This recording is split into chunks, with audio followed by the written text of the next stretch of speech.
Assalamualaikum warahmatullahi wabarakatuh. Berjumpa lagi dengan video pembelajaran sejarah bersama Bu Aning.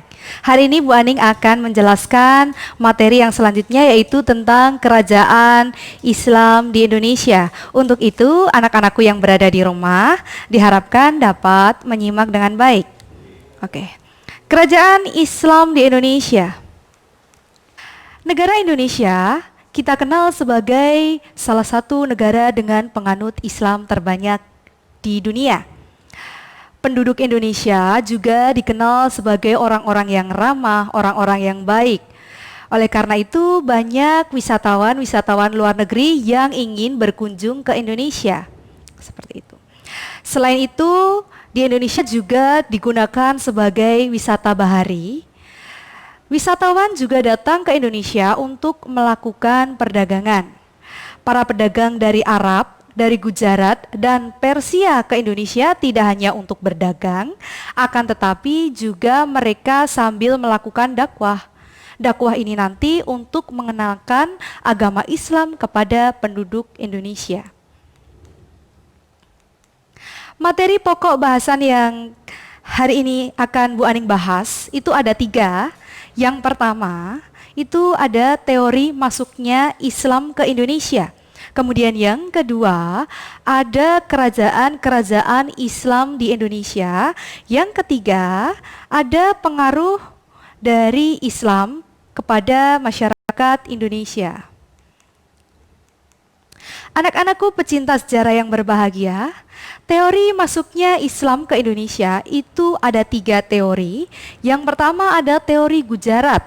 Teori Gujarat ini menyatakan bahwa agama Islam masuk ke Indonesia itu dibawa oleh pedagang yang berasal dari Gujarat, India. Dasar dari teori ini adalah yang pertama, ditemukan adanya nisan dari Malik al-Soleh. Yang kedua, adanya catatan keterangan dari penjelajahan Marco Polo. Kemudian teori yang kedua yaitu teori Persia. Teori Persia ini sendiri menyatakan bahwa agama Islam dibawa oleh orang-orang pedagang dari Persia. Dasar dari teori Persia ini sendiri, yang pertama karena adanya kesamaan ajaran Sufi, yang kedua karena adanya penggunaan istilah bahasa Iran, yang ketiga karena adanya makam dari Maulana Malik Ibrahim. Kemudian yang ketiga ada teori dari Mekah atau yang kita kenal sebagai teori Mekah. Teori ini menyatakan bahwa yang membawa agama Islam adalah dari pedagang Arab. Teori ini dasarnya yang pertama, pada abad ke-1 Hijriah ternyata di Indonesia sudah dibentuk perkampungan-perkampungan Islam. Kemudian yang kedua, kerajaan Samudra Pasai menganut aliran mazhab Imam Syafi'i. Proses masuknya Islam ini sendiri di Indonesia berlangsung secara damai. Ajaran Islam sendiri ini tidak mengenal sistem kasta, sehingga ajaran agama Islam ini mudah diterima oleh penduduk masyarakat Indonesia. Cara penyebaran agama Islam ini sendiri itu dilakukan melalui beberapa saluran. Saluran penyebaran Islam yang pertama itu ada perdagangan, saluran yang kedua ada perkawinan, saluran yang ketiga ada tasawuf, saluran yang keempat ada pendidikan, dan saluran yang terakhir melalui bidang kesenian. Anak-anakku pecinta sejarah yang berbahagia, materi yang selanjutnya yaitu faktor penyebab Islam berkembang cepat di Indonesia. Mengapa Islam dapat berkembang cepat di Indonesia? Bu Aning jabarkan ke dalam 3 pokok pembahasan. Yang pertama, karena Islam syaratnya itu sangat mudah. Kemudian yang kedua, kita tahu sifat orang-orang Indonesia itu sangat ramah, sehingga mereka sangat mudah menerima ajaran agama baru. Kemudian yang ketiga, di dalam Islam tidak mengenal sistem kasta.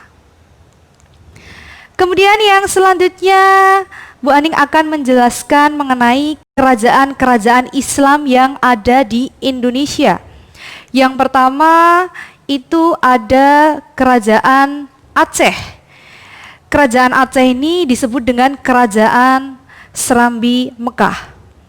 Kerajaan Aceh dirajai oleh Sultan Ali Mohayat Shah, itu adalah pendiri dari Kerajaan Aceh. Kemudian yang kedua ada Sultan Iskandar Muda.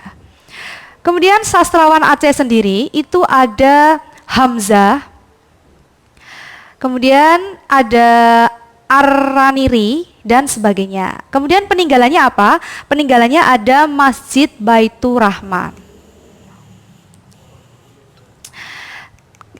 Lalu yang selanjutnya ada Kerajaan Demak. Kerajaan Demak itu sendiri yaitu kerajaan Islam pertama di Jawa. Raja yang ada di Demak itu ada Raden Patah, Sultan Trenggono, dan Sultan Prawita. Peninggalannya apa? Peninggalannya ya pasti anak-anak tahu, yaitu Masjid Agung Demak. Kemudian yang selanjutnya ada Kerajaan Goa dan Talo. Kerajaan Goa Talo ini sendiri terletak di daerah Sulawesi Selatan. Raja dari Goa dan Talo itu ada Sultan Abdullah, Sultan Alauddin, dan anak-anak tahu sebutan ayam jantan dari timur yaitu Sultan Hasanuddin. Kemudian peninggalan yang ditinggalkan oleh kerajaan Goa itu sendiri, yang pertama ada Masjid Bongaya ya. Kemudian yang selanjutnya itu ada Kerajaan Ternate. Kerajaan Ternate dan Tidore ini terletak di Kepulauan Maluku. Raja dari Kerajaan Ternate dan Tidore itu ada Sultan Zainal Abidin, Sultan Tabaraji. Peninggalannya apa? Masjid Ternate dan Benteng Ternate. Kemudian yang selanjutnya, anak-anakku pecinta sejarah yang berbahagia, materi yang selanjutnya yaitu mengenai pengaruh Islam di Indonesia. Untuk gambar yang pertama itu adalah pengaruh dari bidang arsitektur atau segi bangunan, itu ada masjid. Kemudian yang kedua ada tasawuf, itu namanya suluk. Nanti anak-anak bisa cari sendiri ya, suluk. Ada masjid, ada suluk. Kemudian dalam bidang kesenian itu ada wayang, seperti gambar di samping. Kemudian yang terakhir ada pondok pesantren dalam bidang pendidikan. Nah, sudah selesai, Bu Aning akhiri, karena belajar sejarah akan bisa membuatmu bijaksana di dalam masa depan. Tetap semangat dan tetap tersenyum. Sampai jumpa di video pembelajaran selanjutnya. Assalamualaikum warahmatullahi wabarakatuh.